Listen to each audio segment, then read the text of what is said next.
Literary ലെൻസിന്റെ 60ാമത്തെ എപ്പിസോഡിലേക്ക് ഞാൻ എല്ലാവരെയും ഹൃദയപൂർവ്വം സ്വാഗതം ചെയ്യുന്നു. ഇപ്പൊ നമ്മള് കഴിഞ്ഞ എപ്പിസോഡുകളിലായിട്ട് ഒരുപാട് ബുക്ക് റിവ്യൂ കേട്ടല്ലേ.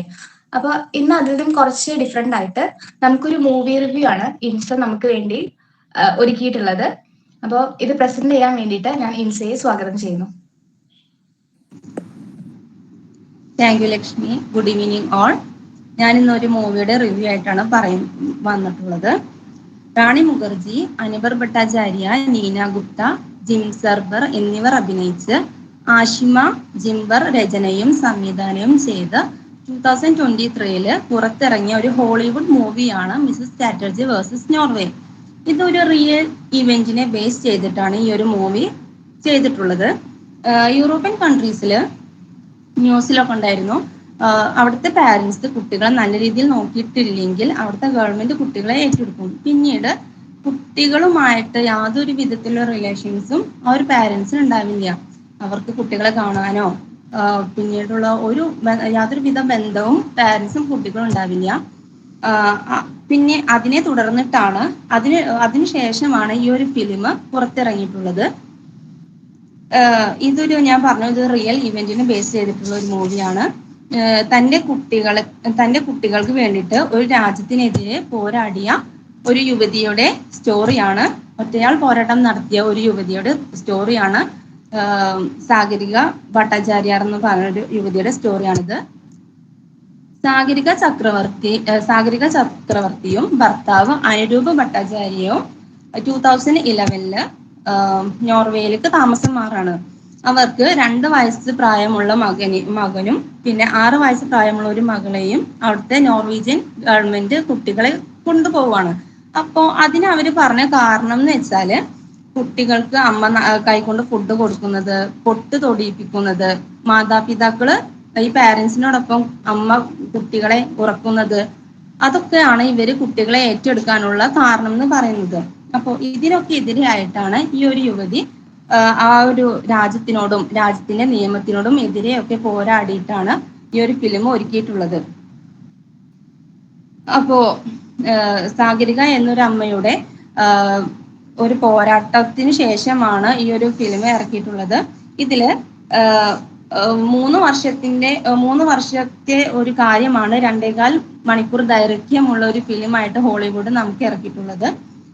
ബംഗാളി വീട്ടമ്മയായിട്ട് ദേവിക ചാറ്റർജി ആയിട്ടാണ് റാണി മുഖർജി ഈ ഒരു സിനിമയിൽ എത്തുന്നത്. ആദ്യം ഈ ഒരു ഫിലിം സ്റ്റാർട്ട് ചെയ്യുന്നത് തന്നെ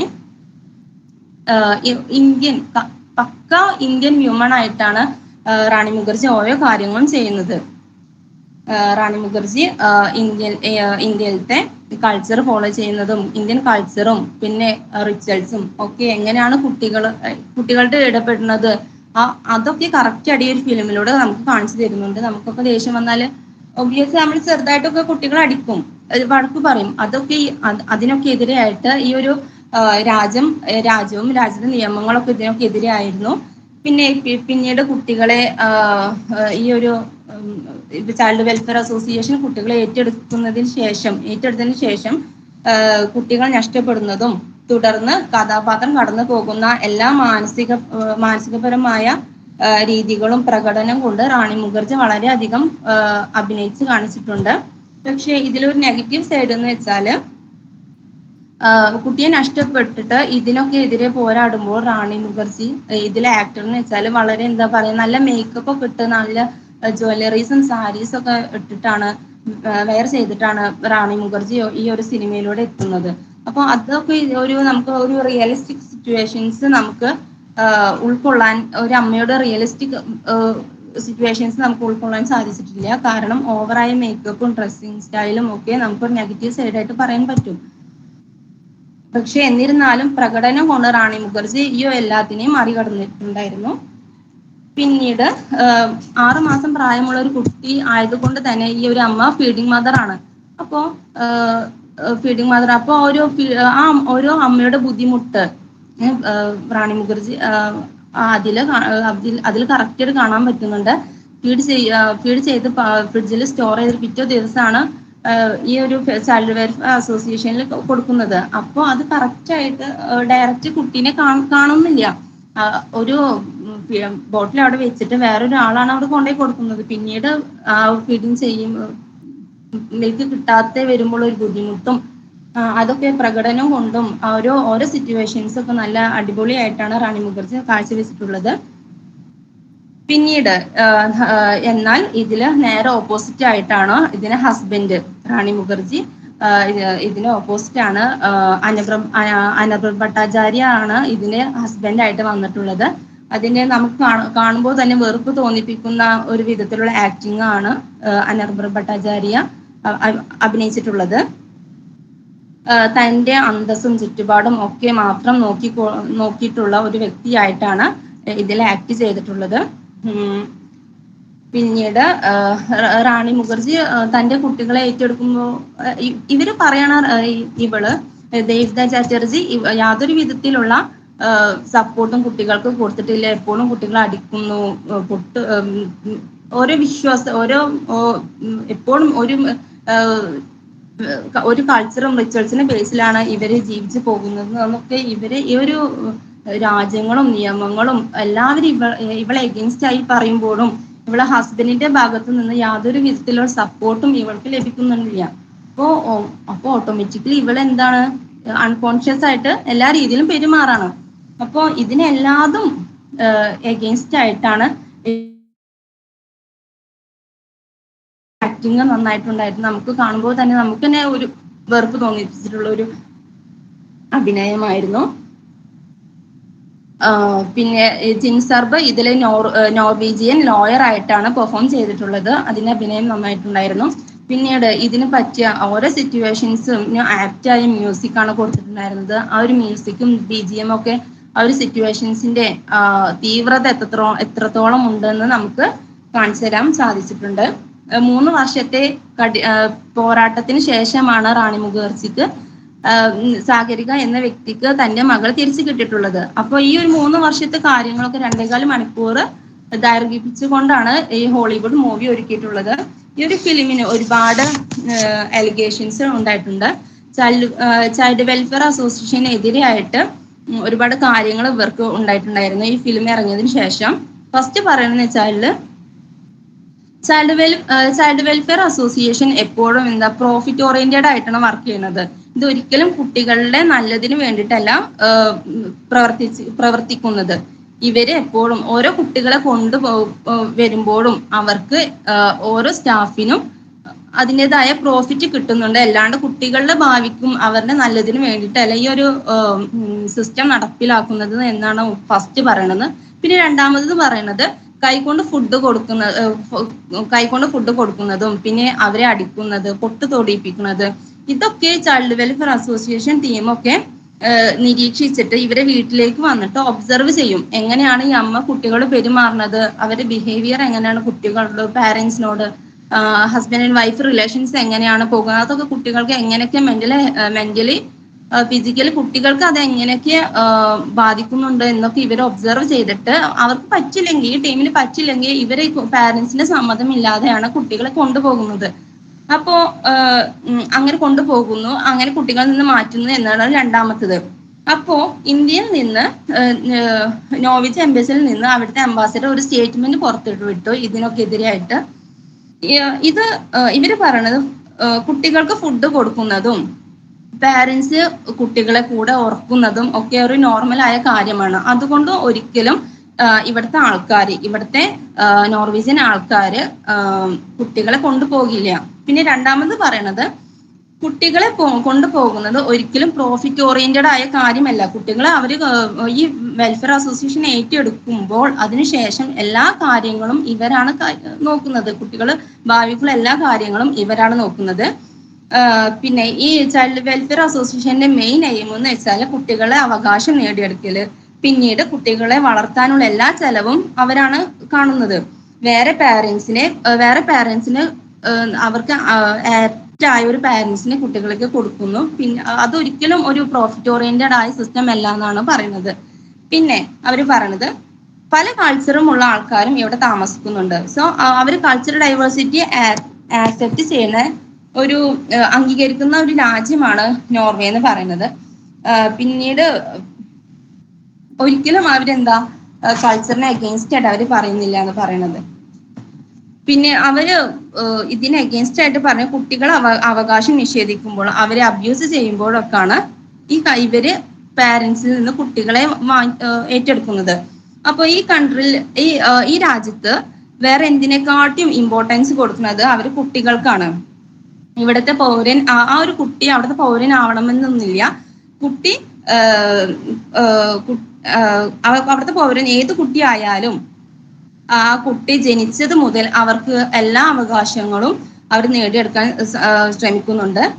ആ അമ്മയ്ക്ക് കുട്ടീനെ നല്ല രീതിയിൽ വളർത്താനുള്ള എല്ലാ അവകാശങ്ങളും സഹായങ്ങളും ഗവൺമെന്റിന്റെ ഭാഗത്തു നിന്നിട്ട് ഉണ്ടാവുന്നുണ്ട്.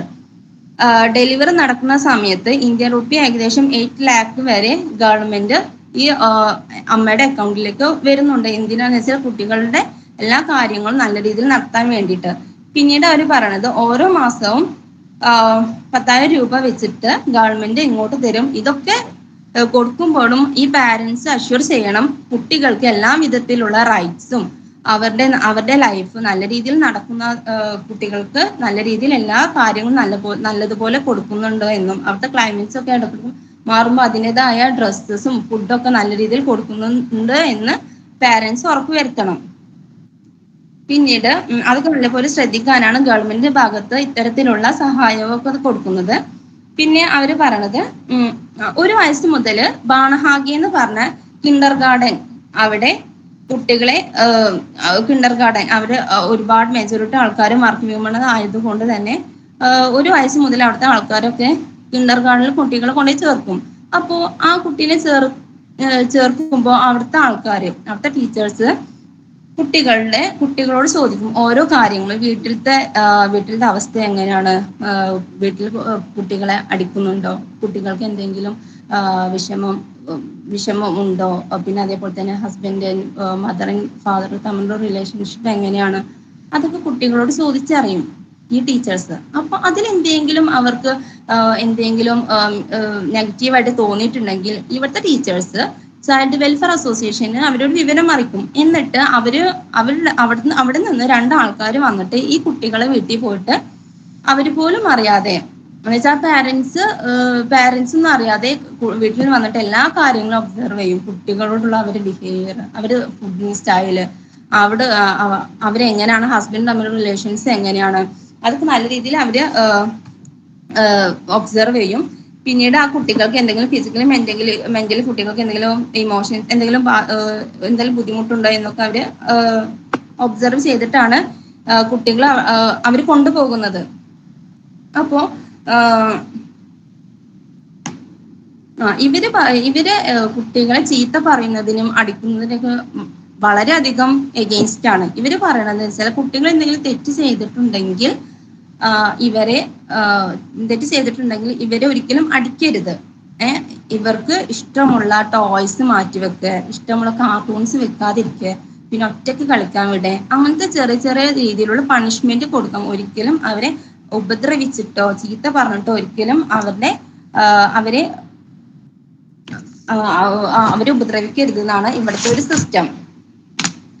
അപ്പോ ഈ ഒരു ഫിലിമില് ആദ്യം ഞാൻ പറഞ്ഞ നേരത്തെ തന്നെ ഇതൊരു റിയൽ ഇവന്റ് ആണ്. സാഗരിക ഭട്ടാചാര്യ എന്ന് പറഞ്ഞ ഒരു ഒരു സ്ത്രീയുടെ ലൈഫിലുണ്ടായ കാര്യമാണ്. അപ്പോ ഈ ഒരു ഫിലിം ഫസ്റ്റ് പറയുന്നത് ഒരു ഇന്ത്യൻ വ്യൂമൺ ആണ്. അതുകൊണ്ട് തന്നെ അവര് ഫോളോ ചെയ്യുന്ന കൾച്ചറും അവർക്ക് ഒരുപാട് മിത്തുകളൊക്കെ ഉണ്ടാവുമല്ലോ, അതൊക്കെ കറക്റ്റ് ആയിട്ട് ഈ ഫിലിമിൽ പറയുന്നുണ്ട്. നോർവേയിലാണെങ്കിലും അവര് സാരി കൊടുത്തിട്ട് നല്ല ജ്വല്ലറീസ് ഒക്കെ ഇട്ടിട്ടാണ് അവരെപ്പോഴും, മറ്റുള്ളവരൊക്കെ അവരുടെ ഒരു ഡ്രസ്സിങ് സ്റ്റൈൽ ആണെങ്കിലും ദേവിക ചാറ്റർജി അതിൽ വരുന്നത് പക്ക ഒരു ഇന്ത്യൻ വ്യൂമൺ ആയിട്ടാണ്. അപ്പോ ദേഷ്യം വരുമ്പോ ചെറിയ 2 മക്കളാണ്, കിച്ചണിലത്തെ വർക്ക് പിന്നെ ഹസ്ബൻഡിന്റെ എല്ലാ കാര്യങ്ങളും അവളാ നോക്കുന്നത്. അപ്പൊ ഇവര് ഈ ചൈൽഡ് വെൽഫെയർ അസോസിയേഷനിൽ നിന്ന് 2 ആൾക്കാർ വരുമ്പോ അവര് കാണുന്നത് മെസ്സി ആയി കിടക്കുന്നത്, പിന്നെ അതേപോലെ തന്നെ ഭയങ്കര ഹറിബറി ആയിട്ടുള്ള ഒരു വ്യൂമൺ ആയിട്ടാണ് ഇവളെ അവര് ചിത്രീകരിക്കുന്നത്. ഇവള് പെട്ടെന്ന് ഭയങ്കര ബിസി ആയിട്ടുള്ള ഒരു കുട്ടിയായിട്ട്, കാരണം ഒരേ ടൈമിൽ തന്നെ കുട്ടികളുടെ കാര്യം നോക്കുന്നു, വീട്ടിലത്തെ വർക്ക് നോക്കുന്നു, അതേ സമയത്ത് തന്നെ ഹസ്ബൻഡിന്റെ കാര്യങ്ങൾ നോക്കുന്നു.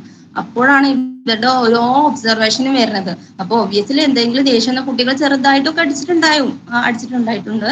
അപ്പോ അവർക്ക് ഫുഡ് കൊടുക്കുമ്പോൾ കൈകൊണ്ട് പിന്നെ താഴെ വീണ് ഒരു എന്താ പറയാ ഒരു നീറ്റ്നെസ് ഇല്ലാത്ത ഒരു കാര്യങ്ങളൊക്കെ അവര് നന്നായിട്ട് തന്നെ ഒബ്സർവ് ചെയ്തിട്ടുണ്ട്. പിന്നെ അവള് പോലും അവള് നല്ല രീതിയിലാണ് അവളെ ട്രീറ്റ് ചെയ്യുന്നത്. ഈ ഗസ്റ്റുകൾ വരുമ്പോൾ നല്ല രീതിയിലാണ് ഇവളെ ട്രീറ്റ് ചെയ്യുന്നത്. അപ്പോ പിന്നീട് 2-3 ദിവസം ഒബ്സർവ് ചെയ്ത് 4ാമത്തെ ദിവസമാണ് ഈ കുട്ടികളെ പിടിച്ചു കൊണ്ടുപോണത്. അപ്പോ ഇവര് പറഞ്ഞ കാര്യങ്ങൾ ഇവൾക്ക് ഒരിക്കലും ആക്സെപ്റ്റ് ചെയ്യാൻ പറ്റിയിട്ടുണ്ടായിരുന്നില്ല. ഇവരെല്ലാവരും നിയമങ്ങളും അവിടുത്തെ ആൾക്കാരെല്ലാവരും നമ്മൾ ഇന്ത്യൻ കൾച്ചറിനോട് എഗെയിൻസ്റ്റ് ആയിട്ടാണ് അവര് പറയുന്നത്. ഓരോ റൂൾസും അവരൊക്കെ എന്ന് വെച്ചാല് അത്രക്കും പാരന്റ്സും കുട്ടികളും നമ്മൾ അത്ര അറ്റാച്ച്മെന്റ് ഉണ്ടാവില്ല. പക്ഷെ നമ്മളെ ഇന്ത്യൻ കൾച്ചറിന് എഗെയിൻസ്റ്റ് ആയിട്ടാണ് ഈ ഒരു ഫിലിം ഇറക്കിയിട്ടുള്ളത്. ഈ ഒരു അവസ്ഥയില് ഇവളും പോലും അറിയാതെ ഇവളും ഷൗട്ട് ചെയ്യണം, വയലന്റ് ആവണ്, അവള് പോലും അറിയാതെ ഓരോ കാര്യങ്ങളും വിളിച്ച് പറയുമ്പോൾ പോലും ഈ ഹസ്ബൻഡിന്റെ ഭാഗത്തു നിന്ന് യാതൊരു വിധത്തിലുള്ള സപ്പോർട്ടും ഇവൾക്ക് ഉണ്ടായിട്ടില്ല. ഹസ്ബൻഡ് സൈലന്റ് ആയിട്ട് നിൽക്കായിരുന്നു. ഒരു ആശ്വാസ വാക്കോ സമാധാനിപ്പിക്കാനൊന്നും ഹസ്ബൻഡ് ഉണ്ടായിട്ടുണ്ടായിരുന്നില്ല. ഹസ്ബൻഡ് ഇവരുടെ ഭാഗത്ത് നിന്നിട്ടുള്ള ഒരു പ്രകടനമാണ് നമുക്ക് കാണാൻ സിനിമ കാഴ്ചവെക്കുന്നത്. പിന്നെ ഈ ചൈൽഡ് വെൽഫെയർ അസോസിയേഷൻ ഒരിക്കലും പ്രോഫിറ്റ് ഓറിയന്റഡ് ആയിട്ടുള്ള ഒരു കാര്യമല്ല എന്നാണ് ഇവർ വീണ്ടും പറയുന്നത്. അത് എപ്പോഴും കുട്ടികളുടെ അവകാശത്തിനും നല്ലതിനും വേണ്ടിയിട്ടാണ് ഈ ഒരു സിസ്റ്റം നടപ്പിലാക്കുന്നത്. ഈ ഒരു വെസ്റ്റ് ബംഗാൾ സ്വദേശിനിയായ സാഗരിക ചാറ്റർജി ഹസ്ബൻഡിന്റെയും പാരന്റ്സിന്റെയും യാതൊരുവിധ സപ്പോർട്ടും ഇല്ലാണ്ട് ഒരുപാട് നടന്നിട്ടാണ് ഈ ഒരു കുട്ടികളെ വീണ്ടെടുക്കാൻ പറ്റിയിട്ടുണ്ടായിരുന്നത്. ഈ ഒരു ഫിലിമിൽ കൺക്ലൂഷൻ ആണ്, ക്ലൈമാക്സ് ആണ് നല്ല നമുക്ക് ഒരുപാട് ഇമോഷൻസ് കണക്ട് ചെയ്യാൻ പറ്റുന്നത്. ഒരു രംഗം എന്ന് വെച്ചാൽ നല്ല അടിപൊളിയാണ്. മിസസ് ചാറ്റർജി വളരെയധികം നീണ്ട പോരാട്ടത്തിന് ശേഷം കുഞ്ഞുങ്ങളെ തിരിച്ചു പിടിക്കുകയാണ്. അപ്പോൾ യൂറോപ്യൻ കോർട്ട് ഓഫ് ഹ്യൂമൻ റൈറ്റ്സിന് പരാതി നൽകിക്കൊണ്ടും പിന്നെ അവിടുത്തെ എംബസി കാര്യമായി ഇടപെട്ടിട്ടും ഇന്ത്യൻ എംബസിയും നോർവേത്തെ എംബസിയും ഒക്കെ കാര്യമായി ഇടപെട്ടിട്ടാണ് കുഞ്ഞുങ്ങളെ തിരിച്ചെടുക്കാൻ പറ്റിയിട്ടുള്ളത്. അപ്പോ ഇന്ത്യൻ ഗവൺമെന്റ്, ഇന്ത്യയിലെ കോടതി അവളുടെ പക്കലേക്ക് കുട്ടികളെ കൊടുക്കണം എന്ന് ഉത്തരവിടുമ്പോൾ ആ ഒരു രംഗം നമുക്ക് ഇമോഷണലി ഒരുപാട് കണക്ട് ചെയ്യാൻ പറ്റും. അത് വളരെയധികം സന്തോഷവും വികാരഭരിതമായ ഒരു രംഗമാണ്. ഈ ഒരു ഫിലിം വളരെയധികം ഹൃദയസ്പർശിയായ ഒരു സിനിമയാണ്. ഒരമ്മ തൻ്റെ കുഞ്ഞുങ്ങളെ തിരിച്ചു പിടിക്കാനുള്ള കഠിനമായ പോരാട്ടം ഈ സിനിമയിൽ നിന്ന് നമുക്ക് കാണാൻ സാധിക്കും. വിദേശ രാജ്യത്തുള്ള നിയമങ്ങളും സംസ്കാര വ്യത്യാസങ്ങളും ഒരമ്മയുടെ ജീവിതത്തിൽ എങ്ങനെയൊക്കെയാണ് ബാധിക്കുന്നത് എന്നാണ് ഈ സിനിമ നമുക്ക് പറഞ്ഞു തരുന്നത്. മാതൃത്വം എന്ന വലിയൊരു ആശയം, ആഴത്തിലുള്ള ആശയം എങ്ങനെയൊക്കെയാണ് ബാധിക്കുന്നത്, എങ്ങനെയൊക്കെയാണ് കുട്ടികൾ എങ്ങനെയൊക്കെയാണ് ആ ആശയം എഫക്ട് ചെയ്യുന്നത് എന്ന് നമുക്ക് റാണി മുഖർജി അഭിനയം കൊണ്ട് ഓരോ പ്രേക്ഷകരിലേക്കും എത്തിക്കാൻ റാണി മുഖർജി കഴിഞ്ഞിട്ടുണ്ട്. മാതൃത്വം എന്നൊരു വലിയ ബന്ധമാണ്. അതിനായി എന്തൊക്കെ ത്യാഗം ചെയ്യാൻ അമ്മ എപ്പോഴും തയ്യാറാണ്, എന്ത് ത്യാഗം വേണമെങ്കിലും ചെയ്യാൻ അമ്മ എപ്പോഴും തയ്യാറാണ് എന്ന സന്ദേശമാണ് ഈ ഒരു സിനിമയിലൂടെ നമുക്ക് എത്തിക്കുന്നത്. ഈ ഒരു ഫിലിം തരുന്നൊരു സന്ദേശം എന്ന് വെച്ചാൽ ഒരമ്മയുടെ സ്നേഹവും പോരാട്ടവും എവിടെയും വിജയിക്കും എന്നതാണ്. വളരെ എല്ലാവരും കാണേണ്ടതായ ഒരു ഫിലിമാണ്. ഒരു കുറേ അധികം ഇമോഷൻസ് നിറഞ്ഞ ഒരു സിനിമയാണ്. എല്ലാവരും കാണാം.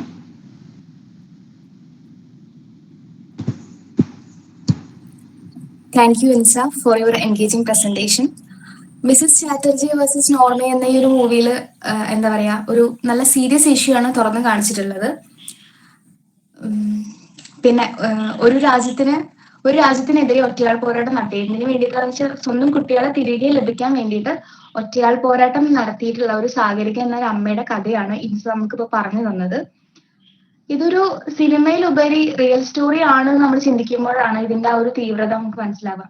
ഈ ഒരു മൂവിയുടെ എല്ലാ കാര്യങ്ങളും, അതായത് മെയിൻ പ്ലോട്ട്, പിന്നെ ഇമോഷണൽ സീൻസ്, ക്യാരക്ടറിന്റെ ആ ഒരു ഫീലിങ്സും, പിന്നെ അതുപോലെ തന്നെ ഹസ്ബൻഡിന്റെ ആറ്റിറ്റ്യൂഡ്, ഈ എല്ലാ കാര്യങ്ങളും ഇൻസ വളരെ നല്ല രീതിയിലാണ് പ്രസന്റ് ചെയ്തിട്ടുള്ളത്.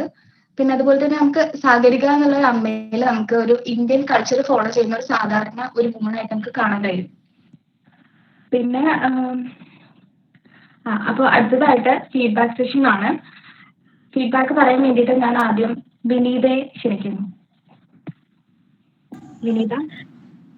ഇൻസ, വളരെ നല്ലൊരു പ്രസന്റേഷൻ ആയിരുന്നു. ഫിലിമിനെ സംബന്ധിക്കുന്ന ഒരുപാട് ഡീറ്റെയിൽസ് പറഞ്ഞു തന്നിട്ടുണ്ടായിരുന്നു ഇൻസ. പിന്നെ ഒരു അമ്മയുടെ പോരാട്ടത്തെ കുറിച്ചും പിന്നെ കുട്ടികളെ ഫോക്കസ് ചെയ്ത് ഒരുപാട് കാര്യങ്ങൾ പറഞ്ഞു. പല സീൻസും കേൾക്കുമ്പോൾ നമുക്ക് നേരിട്ട് കാണുന്ന പോലെയൊക്കെ തോന്നിയിട്ടുണ്ടായിരുന്നു. നല്ല പ്രസന്റേഷൻ ആയിരുന്നു ഇൻസ. Thank you. താങ്ക് യു വിനീത. അടുത്തതായി ഫീഡ്ബാക്ക് പറയാൻ വേണ്ടി ഞാൻ മേഘ ജയറാമിനെ ക്ഷണിക്കുന്നു. ഹലോ ഇൻസ. നല്ലൊരു റിവ്യൂ ആയിരുന്നു, എനിക്കിഷ്ടമായി. ഞാൻ കാണണമെന്ന് വിചാരിച്ചൊരു സിനിമയാണ് ഇത്, കണ്ടിട്ടില്ല. ഒരു കാണാൻ പ്ലാനുള്ള ഒരു സിനിമയാണ്. ശരിക്കും നമ്മുടെ നാട്ടിലൊക്കെ ഒരു അടി കിട്ടാത്ത ഒരു കുട്ടികൾ തന്നെ വളരെ കുറവായിരിക്കും. അപ്പൊ ശരിക്കും നമ്മുടെ നാട്ടിലും അതുപോലെ നോർവേയിലൊക്കെ വരുന്ന പാരന്റിങ് ഡിഫറൻസും അതുപോലെ അവിടെയുള്ള കൾച്ചറൽ ഡിഫറൻസസിനെ കുറിച്ച് പിന്നെ ഒരു അമ്മയുടെ ഇമോഷൻസിനെ കുറിച്ചൊക്കെ ഇൻസ കുറെ നന്നായി ഡീറ്റെയിൽ ആയിട്ട് തന്നെ പറഞ്ഞിട്ടുണ്ടായിരുന്നു. നല്ലൊരു റിവ്യൂ ആയിരുന്നു, എനിക്ക് ഇഷ്ടമായി. എന്തായാലും ഞാൻ ഈ സിനിമ എന്തായാലും കാണും. Thank you. Thank you Megha for your valuable feedback. അടുത്തതായിട്ട് ആർക്കെങ്കിലും റിവ്യൂ പറയാനുണ്ടെങ്കിൽ ഇപ്പൊ പറയാം.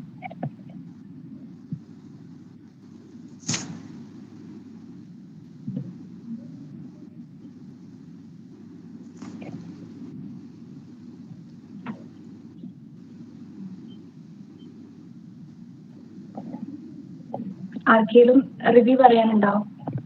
ഫീഡ്ബാക്ക്?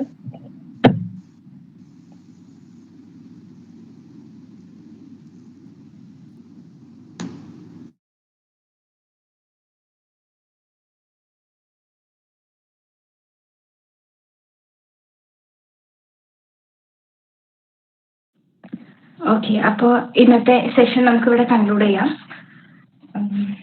ഇന്ന് പ്രസന്റ് ചെയ്ത ഇൻസ, പിന്നെ ഫീഡ്ബാക്ക് പറഞ്ഞ വിനീത, മേഘ, പിന്നെ ഓഡിയൻസായി വന്ന എല്ലാവർക്കും ഒരുപാട് നന്ദി. Thank you for taking the time to join us today. Thank U.